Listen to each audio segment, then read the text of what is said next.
This is Icon Radio. This is Sustainability Connect on Icon Radio, your number one entertainment plug. I'm your host, Wanjira Maganjo. And today, being a lovely Wednesday, we are doing a recap of our summit that we held last week at the Okash Hotel. And we're super excited that this was our first ever event. And we nailed it. We are so proud of ourselves. And I'm here with Myra, who's going to be telling us a lot more of what her key takeaways was from the event. So karibuni sana to Sustainability Connect on Icon Radio, your number one entertainment plug. And let's do this. Karibuni sana. I'm your host, Wanjira Maganjo.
Press play and let's jam.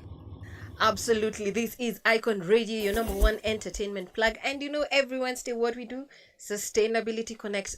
And we are super excited because today we are just going through a recap of our event, our first ever in our inaugural summit. And we are super proud of ourselves. I am here joined by Myra. Myra, say hi, everyone. Hi everyone. I'm was excited. I know. Okay, by the way, for real, like I'm really, really excited. Yeah. The thrill of putting together an event like that within less than or just exactly 6 months of us starting this show. Was it really 6 months? Was it? It's been how many months? The idea of thinking about it started like a while The back. idea of it, Yeah. has been like 2 months. Yeah. So pulling it all together in that short a time. Yeah. Man, kudos to everyone. Kudos to you. Thank you so much. It was amazing. Let me tell you, I don't think I did it by myself because honestly, that was a lot of work. A lot of work went into the planning, calling guys, asking guys to support us in one way or another. So thank you so much, guys. So we're going to be talking about, what are some of the things that we discussed at our first ever, the place of ESG in business sustainability, because we want to know what our business is doing and how our business is doing it. And we thank all the people who participated at the event. So we're going to take a very short break and just confirm a couple of things here and there. And then when we come back, we have this great conversation.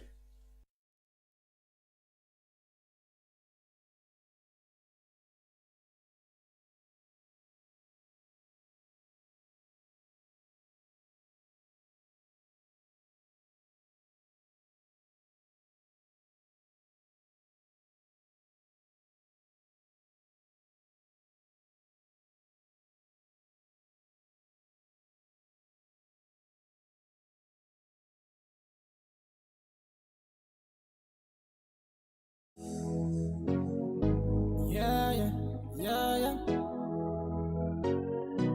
Maguela, munada. Hey. Oh, yeah. Mari no le marredem. Okajalali na ukuraruke kauntala. Mari no le marredem. Okajalali na ukuraruke kauntala.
Wajola genji wala, wanjole la geiri wala. Leo kan pichale te geiri wala, oka disi geiri wala.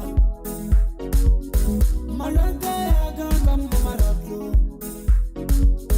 malete aga gamu maradro.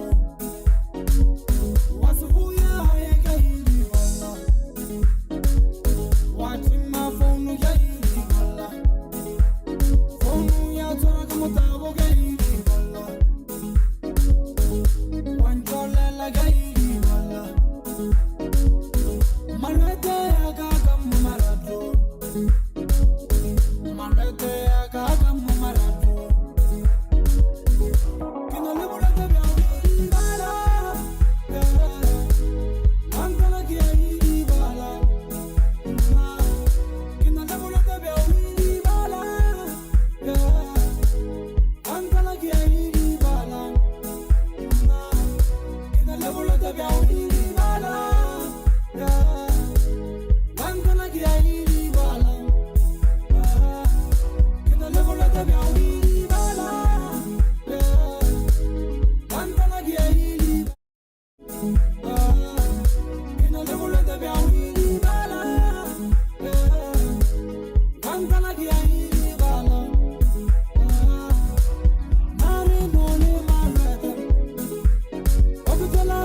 That is King Mwanada.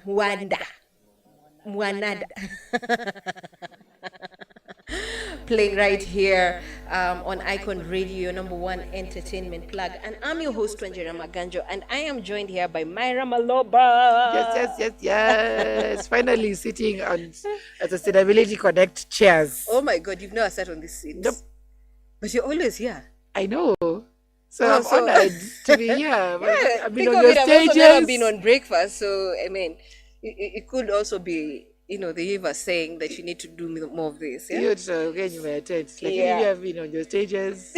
I've been in your meetings. Finally, I'm in your seats. Yeah, but I mean, it's all for a good cause today because we are recapping the place of ESG on business sustainability that we happened to organize, plan, have sleepless nights, still have sleepless nights about it. Yes. But have a great conversation surrounding sustainability. First of all, give me your thoughts. What were your thoughts about the whole planning and the execution of the event? Well, it was great, first of all, to see the camaraderie when it came to planning the event. Hey, camaraderie. Yes. Okay, please, ongea kizungu rahisi yenyewe. Sasa, kidogo kwa PR. Okay, so basically it's the coming together of people, like-minded people, Yeah. to help plan. Yeah. Again, for us, we're a tool to have these conversations, but we're not exactly the people who are most well-versed in it. But to have the experts come in and steer us in the right direction was amazing. Yeah. And just seeing how willing they were to help us put this together. Yeah. Also the willingness of our partners like Asmali Media, who just came to our office, saw it on the board and said, I'm coming for this, I'm part of this, put me together with this, and the connections that we created through him. Yeah. And of course, the hotel didn't even take time in agreeing to hosting us. And it's a beautiful boutique hotel. Yeah. It's green in everything that it carries out, in its mission, in its beautiful rooms, in its setup. And hey, the food. Did we talk about the food? Oh my God. Anyway. Well, it's about lunchtime, so if you speak about the food, Yeah, I'm even drooling. we're going to be disservicing ourselves. But let me tell you, they did the thing. oh my God, the spread at the Okash Hotel was amazing. Amazing. Yeah. Before we even now go to the food, let's go first to our first panel where we were just talking about the place of ESG. Integration, and we had great panelists. We had Oscar Bonyo from HACO, and we also had Dan Mbingo from Kiri, who was sitting in for Dr. Kelvin Kisa. And the discussions around it, I really loved what HACO is doing. Amazing job they're doing. Yeah. What was your key takeaway during that session? Well, basically, those the rulers. Everybody's talking about the rulers. But also how well planned they are in carrying out sustainability within their industry. Yeah. The manufacturing industry for years has been accused of not exactly keeping the best sustainable practices, and to see how far HACO is going in trying to not only put out their products, but put a lot of thought in how to create a sustainable future with them. So I loved their placement in the industry with that, and the future of what they want to do in just furthering the space. Absolutely. You know what I really loved the most, before we even go to the panel, was how intentional all the attendees were. I think by the time we were starting, Mombasa Road is very well known for traffic, and people were really intentional about attending the event early enough just to capture the nitty-gritties of it. So even our keynote speaker, Dr. Baisi was just talking about how important, as a regulator, their work is to, people keep saying, oh, we don't like NEMA, but they were like, we want to know what it is that you guys are doing. Right. And are you doing the right thing? How are you doing it? Just are you transparent in your reporting? Don't say you're gonna they're asking, how is your waste management plan? How are you sourcing for your product? Like, they just want to be aware of what companies are doing. Right. And companies need to be very, and I think that is what came out during the event. Companies just need to see what they're doing so that they stop having, it's like vile unashikwa na karao, lazima tu ujitetee. And how you jitetearing is you have facts. Exactly. And having facts is what saves you. So I think that is what NEMA has been trying to put out in the last couple of years. And they are very much misunderstood. And I think for them, attending this event helps even the audience understand that, as a regulator, we're just trying to put in place measures. And I remember her speaking about the newly enacted law that is about the EPR, that is extended producer responsibility. Right now, every person, whether you're manufacturing, whether you are importing, you are responsible for the end product of that product. So after the shelf life of your product, you need to know how it's going to be dumped. Right. Is it going to be coming back to your company? Are you putting in place measures to ensure that people who are recycling are, are you putting money in recycling and waste pickers, CBOs? Because if you're not responsible for your products, and this is what NEMA is saying, if you go to the dump sites and we find your branded products is what is filling the landfills, right, they'll come for you. They'll come for you. It's automatic. Yeah, they're like, please, can you take measures of ensuring that we don't find your waste in these places? So how are they? Now, this is now where the EPR aspect comes, and they're like, please, just do it. And I think, don't wait for us to come and follow up for you. Hako captured that in the panel discussion. What their plan is for EPR next year. And they were talking about collection bins, where now used bottles of their products are used are discarded within various collection points. And I found that to be brilliant. I found that brilliant because it's not only puts them within the space to be able to be held responsible for what they do with their products, but it also creates avenues for job creation.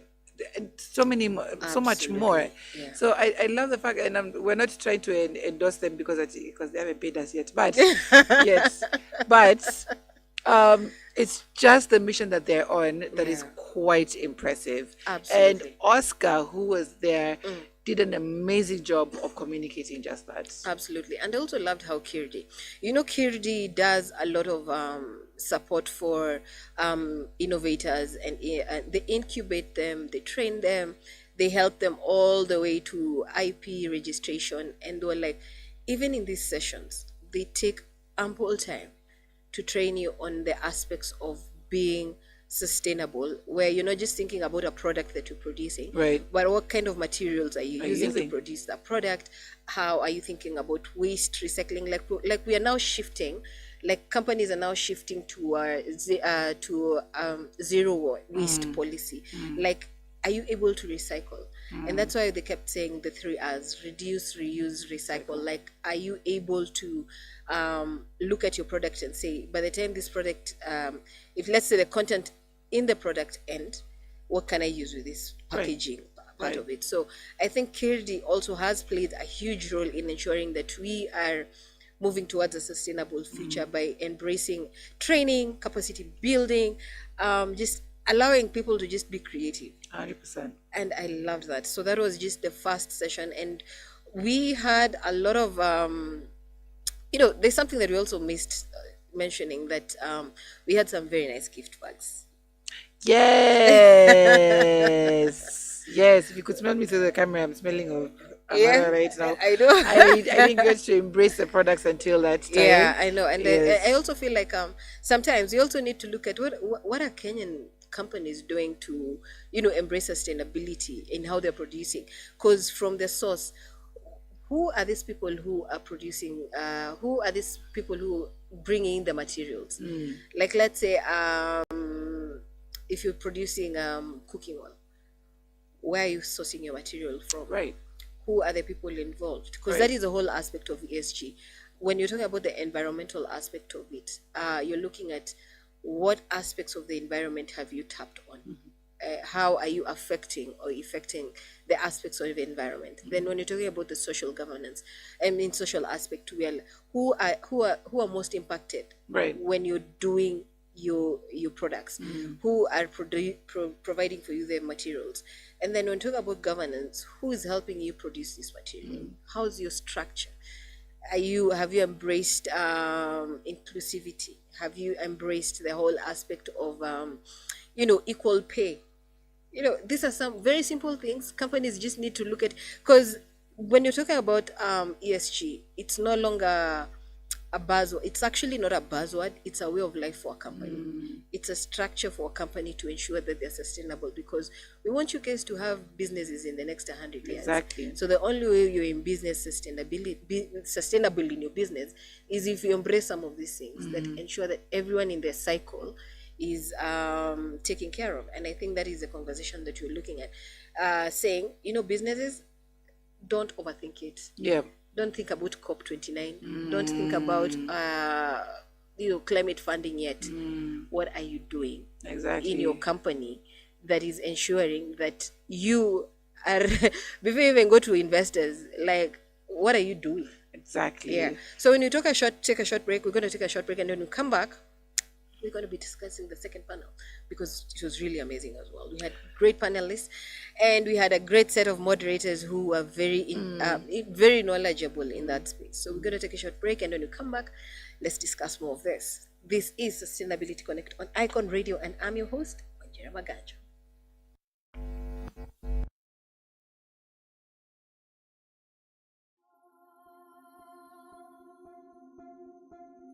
Sadlondoza, Gizon Indosa.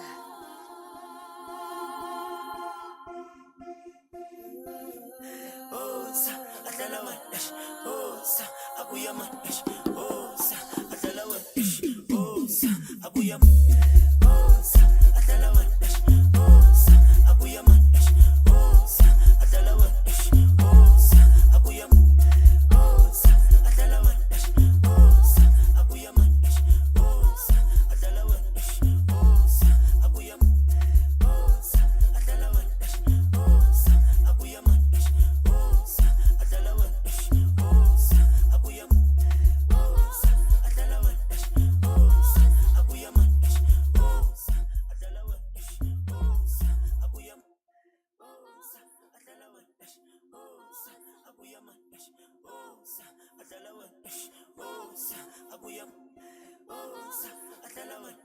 Osa, Abuyam, Osa, Adalawan, Osa, Abuyaman.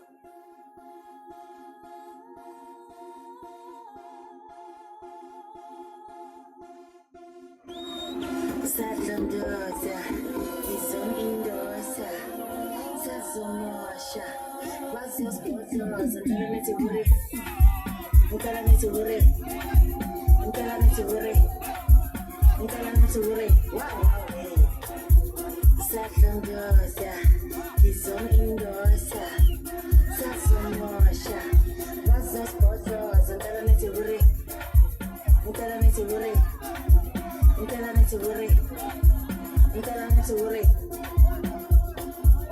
Sadlondoza, Gizon Indosa, Sazomosha, Wazos Botos, and Talamity Wuri.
That is Master Guaya Guaya featuring Team Mosha happening here on Icon Radio #1 Entertainment Plug. I'm your host Wanjira Maganjo, and I am super excited because today we are doing a recap of our event, the inaugural summit. We will not tire of saying that because it was our baby. It was our, our way into the space, just saying that, you know what, why don't we as a media house take this initiative and start telling our stories as they are? And I love how it being our inaugural event, we had great support from very, very many institutions. We had NEMA coming on board. We had Eco Vibe. We had Ken Bright coming in. We had Hako coming in. We had Coca-Cola coming in. We had so much support. We had Week Center coming in. Thank you so much, guys, for that support. And we are super, super, we are ever grateful for that support because we wanted to know what is the role of media in taking this initiative up and just discussing the place of ESG in business sustainability. And Myra, you as the managing director of Icon Radio, why did you feel the need that we needed to have this conversation, and why did you feel this was the time? Well, again, like I think everybody kind of alluded to, and even in private discussions, it's a very niche space. Yeah. Okay? Niche not only in how many people command it, how many people are aware, but also how many people are actually part of the conversation. So we do have, I hope you admitted me. Yeah. No, you were actually just a bit low. All right. So the role of media is to not only sensitize, but like we were saying throughout the event, make it palatable. Yeah. For people who are not exactly in this space to quite understand. Sitting there, we were told about 500 type of ways of reporting that have come up, from CBK to world organizations. Like there's something new that's always happening. Yeah. The question is, how then do we communicate it? How do we help companies effectively be able to put out their reports? So on the second panel, that's what was the biggest interest for me. I know. And I mean, that's the reason why we're doing this. This is the ESG reporting and transparency. We wanted to unlock the value through accountability. Right. Yeah. And what was your key takeaway from there? Because we had really, really great panelists. We had Sharon Maina, who's the founder of Eco Vibe Kenya. Right. We had Ruth Wakesho, who was head of sustainability at Ken Bright Holdings. Right. And Isabel Pelly, the founder of Sustainable Kenya. And we had a great moderator. Right. Very knowledgeable, very amazing. Working for a great company, Protos Bill Omondi. Thank you so much for your support during the event. What is your key takeaway, and what do you feel like we need to do more? Right. So, first of all, I felt that whole panel only spoke to people within the ESG and SDG space. It spoke to businesses in general. Yeah. People who are SMEs, MSMEs, corporations. These are things they need to employ within their structures to be able to not only show where they're at, but where they're coming from, and not be able to not be afraid to be vulnerable and say, this is where we failed, this is what we triumphed in, this is what we learned, this is what we took away from our experience. So for me, the key takeaways was the importance of, first of all, reporting in the first place. And the amount of accountability that should be had within reporting, not only from the B2B sense, but also B2C. Yeah, very important. The communication needs to be clear, and people need to be able to keep up with how to report. Yeah. Again, like it was said, there are way too many ways. Yeah, and then also when you're talking about reporting, even before we go to GRI and the likes, there is a very simple way that companies just need to embrace the whole aspect of reporting what they're doing. Before you write it now down, I think it was Ruth Wakesho who said, before you write it all down, have your activities aligned. Yes. Very simple. Like when you're talking about social impact, how many people did you talk to? How many people did you reach? How many people were impacted by your activities? Yeah. Just write it. And then and account for it. do videos, do short clips around it, and then now look at all these standards. They're different standards. Then you apply Right. whatever you guys have been doing in the company, you apply it based on the standards that are set for different reporting mechanisms. And that is the only sure way, the only thing that we, to avoid greenwashing speak, just Right. report on everything that you're doing. Like a normal, like you can do, like, I remember Sharon saying, right now what is available is Excel sheets, but there's so many other ways that you can do the reporting bit of it. But just simple way, the way you rate your journal every day, it's the same thing. And there's so many tools nowadays online. So many tools. Yeah, transparency is just saying what you're doing, Yes. how you're doing it, how many Yes. people are impacted, how many Right. people you've employed, how do they look like, have you embraced, energy efficiency in your company, just simple reporting mechanisms. And then just aligning it and saying, so this is the GRI standards, let's fix it according to the GRI standards. Right. This is the other standards, and that is it. It It is not helps you- complicated. It is not such a hassle. hassle. It is just simple everyday activities that Yeah. are just written down. And it helps with accountability. I think Yeah. one of the attendees, Yeah. she gave a very good example and talked about Mazingira Day, how we planted trees. And she's like, do you realize you took part in greenwashing? I was like, what? About Tunanikwa. And it was true. Yeah.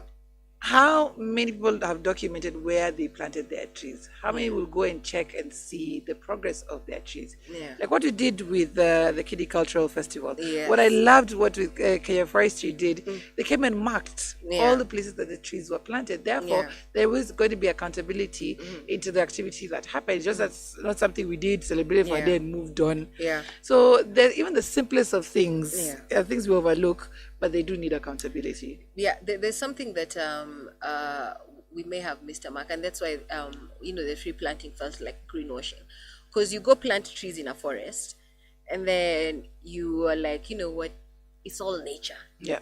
Let it all, and then in the season that you've planted the trees, with climate change, rather than it raining, there is sunshine throughout, so your tree dies. Yeah. So what you're not looking at, can we be more strategic in our tree planting activities? Very. Can I Like give another example? when Sorry, you're cut going you to short. plant trees, because now the reason why we actually did the trees at Carnivore is because we know there are people who are going to be watering the trees. Right. There's There's a gardener there. Yeah, there's a gardener. So even in this forest, there are people who are within those forests that you guys can pay them to ensure that they're watered. They just don't die kifo cha mende.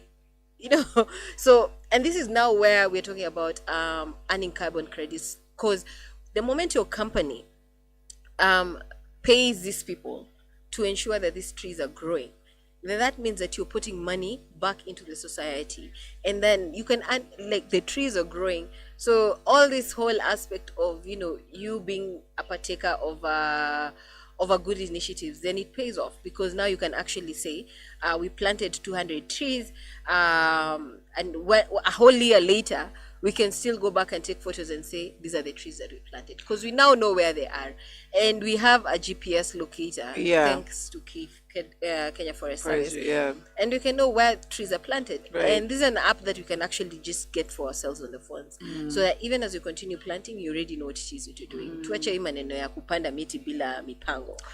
Yani, Yeah. I'm just even buying to talk about this, like literally. Went for a marathon this year. Amazing marathon. As I was leaving, saw seedlings that were trampled on the side. So clearly they had an initiative to Yeah. plant trees. Yeah, It happened up our Langata Road. yeah. They had an initiative, but then it was not factored into the program. So they laid there thirsty and dying. And they look like there are about 300 seedlings that just laid And there. the saddest part is somebody paid for that. Yeah. Now that is greenwashing. Greenwashing at its best. Somebody A paid very for good that, example, because Yeah. the thought process was there. Yeah. The willingness to do it was amazing. Yeah. But then it was not factored into the program, and therefore it was of like time imeisha, calligraph amemaliza kuperform, wacha tuende home. So it was sad to see that number of seedlings just dying by the way, saying Yeah. there are people who actually need are in need of them for their areas. So again, it just comes back to reporting, accountability. Yeah. You gave out those. What did they do? Yeah. Well, how do we account for them even after the exercise is done? You know what I've come to learn is that if you're not planning to have an event and incorporate sustainability, don't force it. That's true. Don't force it. Yep. Because if you don't incorporate that into your plan, then that means that things will not work. Yep. So I feel like a lot of us, and that is what we keep saying. As a media house, we are watchdogs. You know, our work is to just ensure that you're actually doing what you're saying you're supposed to do. So we help amplify that. As in, that is the role that we're going to be playing as Icon Radio. So every time you have an activity, invite us so that next time you are like, tulikuwa na miti 200, where are they? You get. So that is our role, to help in companies just streamline the activities and just be accountable for it. And then also looking at it from a perspective of why are we doing what we're doing? You know, we are not experts. We are very knowledgeable, I must say, but we are not the experts. There are people who are training companies how to, you know, have a proper structure for the ESG agenda in the year. And our work is to create spaces and create opportunities for networking, create opportunities for speaking engagements. And that is why we have a great plan for 2025. And we're going to be speaking that in a short while. But now moving fast forward into the third panel, where we were now discussing the whole aspect of corporate governance. And, you know, we had Njoki Kamau and we had Njoki Kamau, we had Catherine Minor, and we had Ida. Right. Loved that session. That panel was amazing. Hey, it was on fire. That panel was amazing. That panel was amazing. This is the first time that like people in the gallery were just over there shouting out things. They were like, "Tell us, we want to know where's the money? How do we get corporate governance and ensure that even when investors are coming to look at your whether it's your startup, whether it's your company, they're like, we want to inject money into your company because you are doing the right thing." Right. You know, I remember one of my guests, I think it was a while back, we were doing the investor confidence about it, and he was like, you know, investors are no longer looking at the E aspect, they're looking at the EESG, the economic, the environment, the social, and the governance aspect of it. And he was very clear, it needs to make economic sense. For it to even, before even you go to every year, it has to make economic sense. Right. So even for us, when you talk about corporate governance and investor confidence, these are two things that can never, they must align. So how you're structured, because investors are looking at who's in your board. Right. Who are the people helping you build your business? Or what is your vision? What is your mission? So those are some of the things that we are discussing. And I mean, what was your key takeaway from that, actually? So apart from the money, yes. Apart from that, well, okay, first of all, a big thank you to Njoki, who, first of all, just broke it down so well. Yeah. She broke down the S and the G. Yeah. Apparently the word is S is silence. Yeah, which it shouldn't be. Not only that, she brought to the front that there needs to be more attention and more power given to women.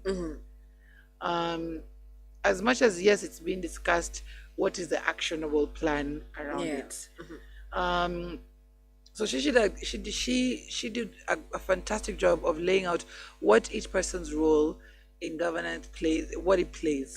So I loved how she broke that down. For Catherine, it was risk. I think she spoke about risk. And the role of risk in sustainability and how to plan well in regards to risk. Not only plan for it being a problem, but also plan for the solution as well. For Ida, the thing that she made clear. There's money. There is money. A lot of free money. Well, apparently, is it really free? But apparently there are billions of shillings that came into the country thanks to the Canadian government. But where did it go? There are those people, gatekeepers, who know how to mine this money. Yeah. And all you have to do is just be bold enough and plan well, and then seek for those funds because they are available. To say the fact that Mia was called, rather her, she was called by the South Korean government to go and oversee this, that, and the other. She's been called all over Africa, all over Europe. And she's a black person in the presence of all these people. That means there's money coming into Africa. Yeah. But it's for you To know how. make sure you're in the right rooms. Like the room we were in that day Yeah. was a wealth of knowledge and a wealth of resources. Why were you not there? What stopped you from being there? A very good question. Yeah. A very good question. But you know what? It was our first one. No, not even that our first one. No, I'm It's- saying we it's- have a lot more. Yes, coming we in. definitely have a lot more. Yeah. But that's the thing that whoever is watching, whoever is listening, don't look at a program like Sustainability Connect and say, this is not my space. Yeah. I don't understand it, therefore it does not interest me. They only talk about environment. They always talk about environment, climate action. I mean, you're already tired. I sweep my house, so I'm fine. The fact that you have the people who are here, there's something that they could get for their own organization that could make a lot of sense to them. Do not box yourself and say that I'm not part of this, therefore it doesn't matter to me. Everything that these people had to say was a thing of importance. And for her, she was just like, get yourself the right networks. Yeah. Just, if you don't have the right networks, find out how to find them. Yeah. Go, be intentional about your movements. And not only think that there's free money, just put in place the right kind of structures for you to be able to get that money. How do you market yourself? How do you place yourself in the industry to be seen? How do you report on your company? How many people do you give it the report to be able to see it? You know, it's all has to be intentional in the way you move, and therefore after that you get your free money.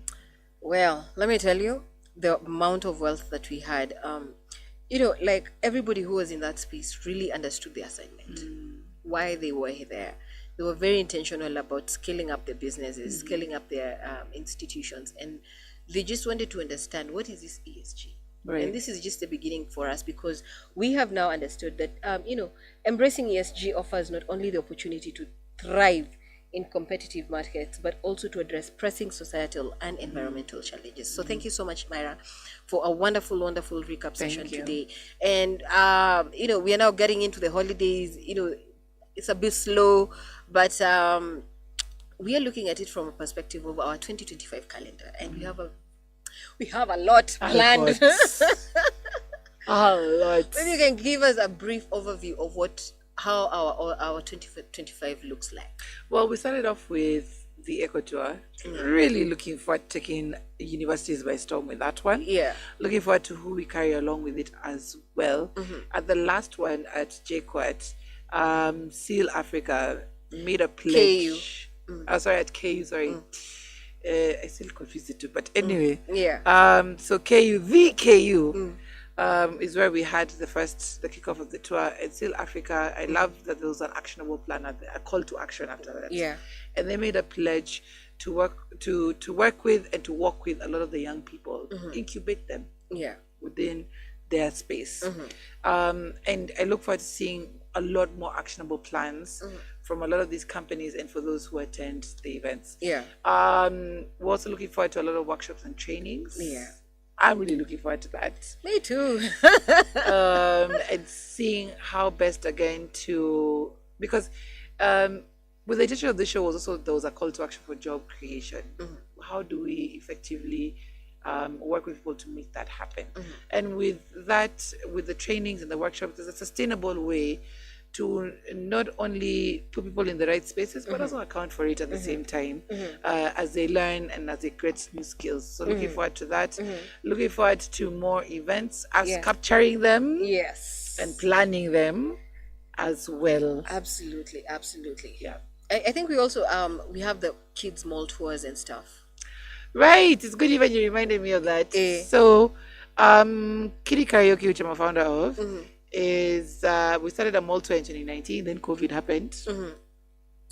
But then now we're looking to bring it back in the new year. Actually, we're bringing it back, not looking to bring it back. We're bringing it back in the new year. But then thanks to Sustainability Connect, we're also adding in the sustainability aspect to the sustainability program to it. So we're looking to plant more trees, teach more kids about the 3 R's, and get them more involved. Like one leader once says, teach them while they're young, grab them while they're young. Yeah. So we're looking forward to that. Of course, and more events also revolving around around that aspect. You know what? It's been a great year. It has. We have done so many fasts. We have done so many. We have achieved so much in very little time. Yes. We've gone through the ups, the downs. There are times when you are like, Akila, do we have to do this? And you're like, it's all for a good cause. Right. So as a media house, we're very intentional about 2025, and we look forward to, bringing in experts who are very knowledgeable in this space, just to help us go along that. Because even as we conduct these trainings, we are not the ones who are going to train. Right. It's the experts who are going to be training. Right. So we're looking for more collaborations, more partnerships, more support from each other. And we're looking forward to a great 2025. 100%. What I love about what we're doing is we're making these experts accessible. Absolutely. Where you never thought you'd be in a room with them, you now have the opportunity to, and not only through our events, but events of others. Absolutely, absolutely. So thank you so much for a wonderful, wonderful, wonderful recap show. We're going to be doing this a lot more, especially after all our events. But going forward, we are super excited that the holidays are here. So we want to wish you a Merry Christmas and a Happy New Year. And see you next year. Oh, we're still working. Why are you closing off? You're still on the clock, ma'am. Automatic break. It's still the first week, not yet. All right. So thank you so much for your time. And just as I don't know if you guys realized, but today we're doing a lot of piano. Thank you to our new super duper producer, Mr. Sami Njuguna mwenyewe. So thank you so much, guys. Thank you, and we look forward to seeing you guys next year. Big, vibrant, and God's blessings upon you guys. So up until then, Merry Christmas and a Happy New Year.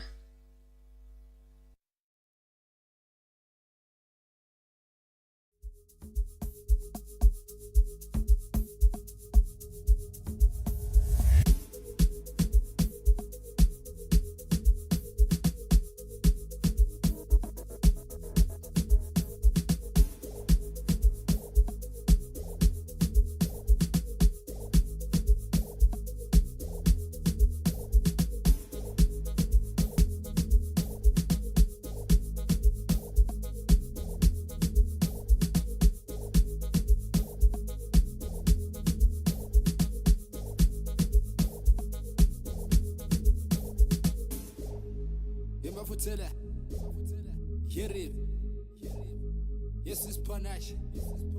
Gumnandi la clubbing, hey. Never done us ever petty pepe. Vele section pepe, man. Hey, sha, yeah, sha pepe.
Hey, Shaya. Shine, baby.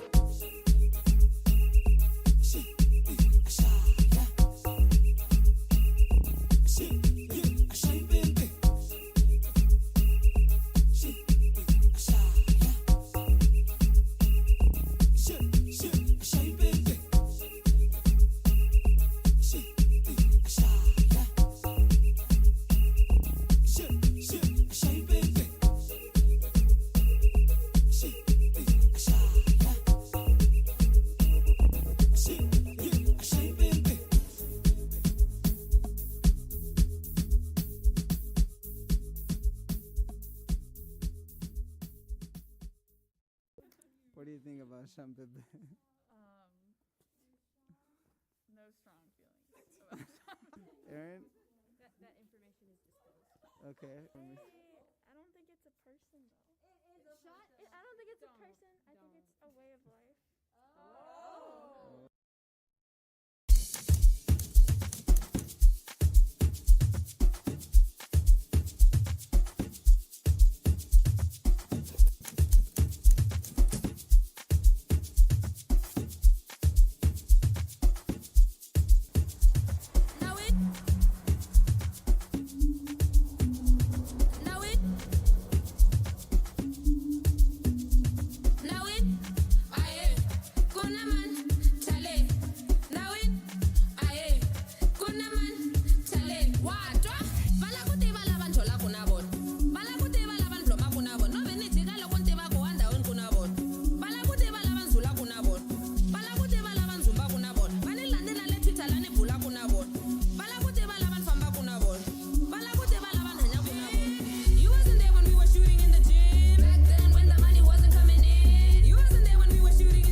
Akuna munhu la swi twisisaka swona yini leswi vanhu va ni rhandzisaka swona lavan'wana va la ku tiva leswi ntirhisaka swona va la ku vona leswi ndhakusaka swona va la ku vona leswi hlanyisaka swona. You wasn't there when we were shooting in the